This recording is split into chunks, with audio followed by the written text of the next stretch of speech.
What is something that the United States, Great Britain, and Australia and Canada have in common, other than, of course, being primarily English-speaking countries? The answer? Climate denial. More accurately, substantial minorities of people deny or are skeptical about the science of climate change. The UK-based market research firm Ipsos MORI released its Global Trends 2014 report, which included a number of questions on the environment across 20 different countries. Things got interesting when they started to talk about climate change. Let me show you. So as you can see, the green bar means you agree with the question. To what extent do you agree or disagree that climate change we are currently seeing is largely the result of human activity? Now look at that. Look at China. China is with it. They agree. And I'll get to the China angle a little bit later, but if you can run down the list, Argentina, Italy, Spain, it just goes down the line. Do you notice who's last? Who's dead last? The good old US of A. Yes, the US of A last, followed by second to last Great Britain, then Australia, and up a little bit further, our good neighbors to the north with all the tar sands. So let's talk a little bit about the results. What do you see? What do you see as the major driver of these results? And what do you think, and this is for the panel, what do you think is the most troubling thing about this? And I want to start us off real quick, and I want to mention the link between all these countries, and that link, to me, is Rupert Murdoch. Now, he's an Australian by birth, owns major news companies in the US, UK, and Australia. He, of course, owns Fox News and the Wall Street Journal through his company, News Corp. And, of course, all those publications and shows are critical of, you guessed it, climate change. Well, that's interesting. Seems like in places where Rupert owns most of the media, more people tend to be misinformed about climate change. It's not just that, of course. There are many different factors, and I want to get your guys' take. What other factors do you think are involved with this? And we'll start with you, Sean. Yeah, first of all, we're number one on that list. We're not at the bottom. We're the number one people who don't believe in global warming, and I don't want to hear any more of your negativity about that because you Mr. Last place, blah blah blah. It's interesting that they're all primarily English-speaking countries, and like the Fox News impact there's a lot of Fox News impact in there, but I just think that a lot of it is that a lot of the anti-climate stuff is done in English, like the documentaries, the commercials, and all that. And with the interwebs being a thing, they can be viewed on YouTube by many English-speaking people across the world. The thing that didn't surprise me is that the Chinese were believers in climate change, because if the government's position is that you believe in climate change, then that better be your position in China.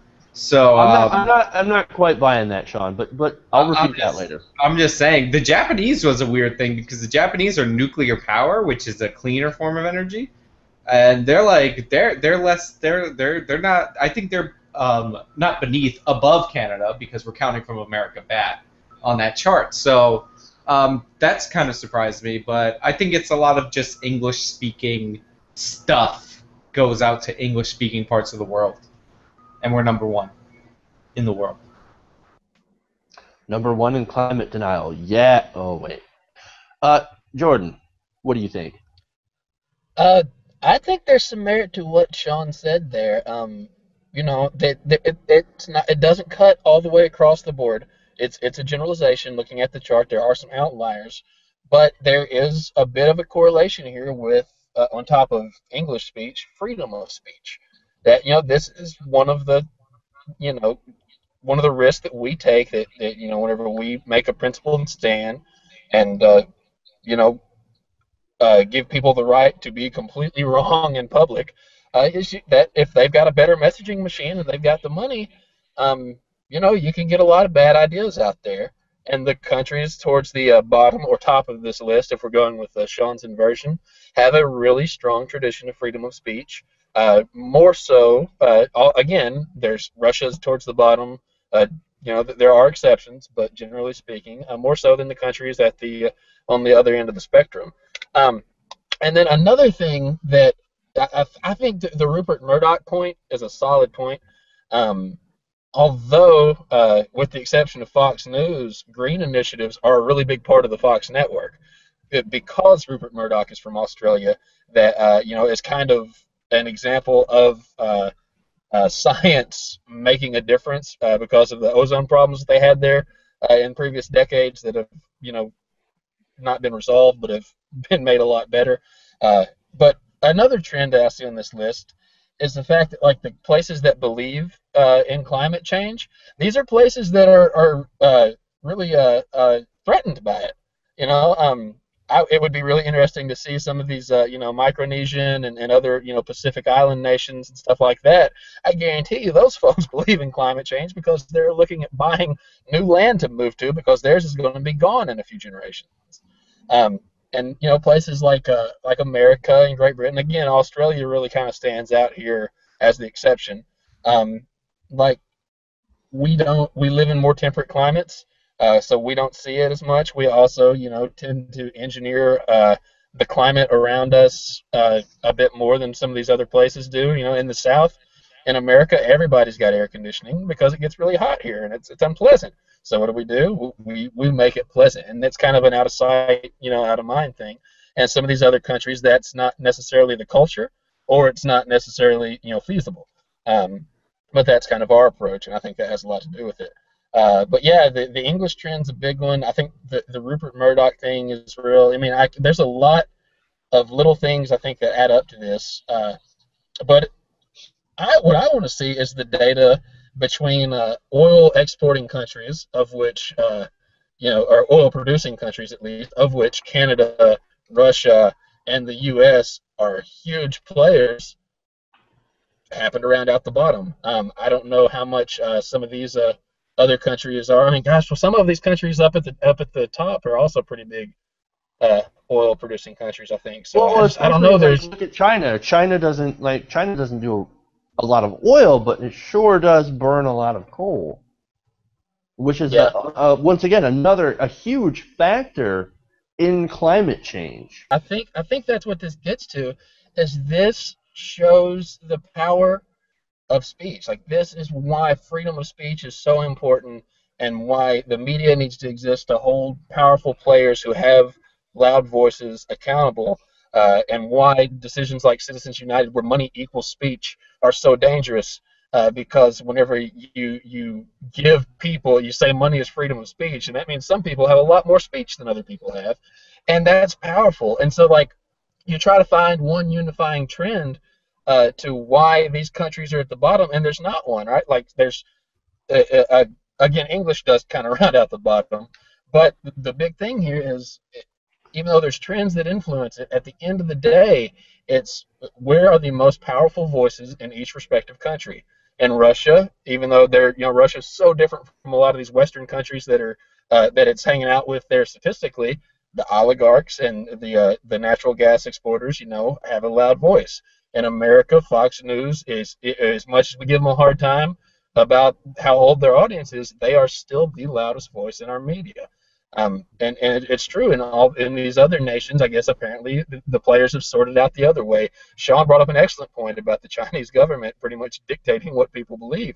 And then But I'm sorry to butt in here, but I don't quite think that it's all speech. I suppose that plays a factor, but it really has to do not quite with free speech, but with media. And that's the point that I made with Rupert Murdoch. Because you can't say that a place like France doesn't have some sort of freedom of speech, right? Or Belgium, or some of these other European nations don't have quite as much speech. I'm not sure that I quite buy that.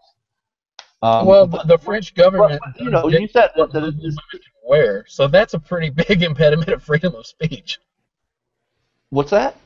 But remember, here recently, I mean, TYT on the main channel covered this a few years ago. There was a lot of controversy out of France, dictating what Muslim women could wear. In America, that would be outrageous, a huge violation of freedom of speech. I'm not saying they don't have freedom of speech. I'm saying that and certainly right now, because let's keep it real, America's not in her prime right now in terms of freedom. But traditionally, we do have a stronger tradition of freedom of speech than some of these other countries. I'm sorry, Jordan. I really don't think speech is one of the major issues. I really don't Can think I just freedom break of this speech is one down? of the major issues. Can I just It's look. can I just break this down? I think I got it. I solved it. Americans, we're Americans. We don't believe what we do harms anybody because we're awesome. Canadians, they got the tar sands. They don't want to believe because they're about to make a lot of money through the tar sands. Australians are the toughest sons of bitches in the entire planet. 18 different things can kill you in Australia, and they all live inside your house. So they're like, climate change? Fuck that. The English people, they're like, whatever, let's just steal Sean's women. And all the other people on the list, the Japanese don't like nuclear power, so they're like, whatever, we'll do coal. So like, there are all logical and reasonable explanations for all these people at the top of the list, with us being number one, of course. Oh, here's one thing that you guys didn't mention, or you might have, Jordan. I'm not sure if you quite touched on it, like direct.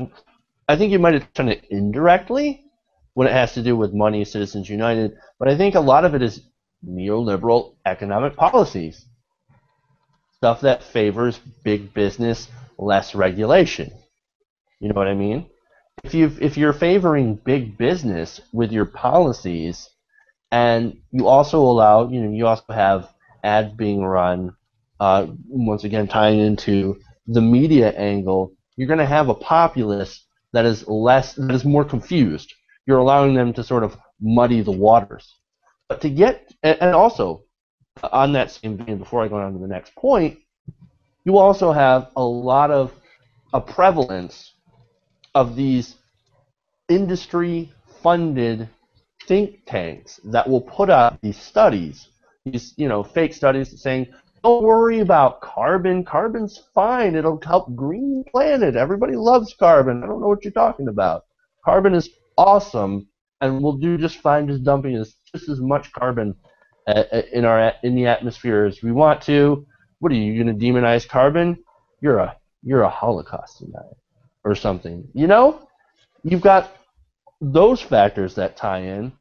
But to get back to the Chinese angle and how it relates to us on the list, because the China is, depending on how you look at the graph, first or last, they agree with climate change because it's in their face every day. That's why in China it's the number one concern, because they're living with massive amounts of pollution. And we don't have that here in America. Nope. And I think that's why. Nope. No, I'm going to finish my point, goddammit. Okay. China, the environment is the number one concern, but it's not here because it's down on the list. You look at the polls, economy and jobs always tops the list on a lot of our polls, and the environment is way down. And we don't have those problems because we have an EPA. That's thanks to our EPA, and it's the same EPA that Fox News likes to rail against. And there's a reason that that's the reason that you're not able to light your rivers on fire. Because I guarantee you when that actually starts to happen, conservatives are going to clamor for the EPA and for the government to help. All right, so okay. First I of all, want to clarify my earlier position because you and I actually are saying the same thing. I think we're missing. Sorry, John. I think Jeff, my point was not just that the tradition of freedom of speech is it. My point was that currently, whenever this poll is taken, it's about what the powerful players in that country, whether that's somebody in the media, as it is in America, or whoever is driving the conversation, like that's what's winning out. That was my point, and I think that's pretty much what you're saying as well. But I Yeah. want to get to this point.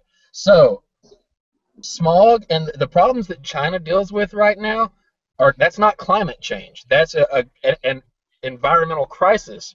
But climate change is about the change of climate over the course of years and years and years, and possibly irreversible change. Smog is a day-to-day occurrence that can be affected immediately.